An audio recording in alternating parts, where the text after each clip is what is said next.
godine ja očekujem do 250-300 takmičara, plus prateće osobe, trenere, vođe puta, tako. A za prvenstvo države to će biti nešto manje, jedno 220 takmičara. Kako to? Pa tako to što ako dolaze Mađari u cijeloj Srbiji, ako gledamo, to je ono što smo malo prije pričali o nezgodnom položaju sporta, ima praktično do 200-250 kvalitetnih veslača. U cijeloj Srbiji? U cijeloj Srbiji. A u Mađarskoj jedan jači klub ima toliko. Dobro, ne kvalitetnih, ali članova ima. Dobro, oni su pretežno u kajaku i kenu.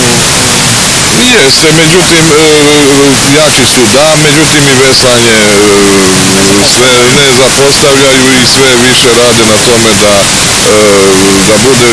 I sad, naročito u tim centrima, ne znam, Solnog,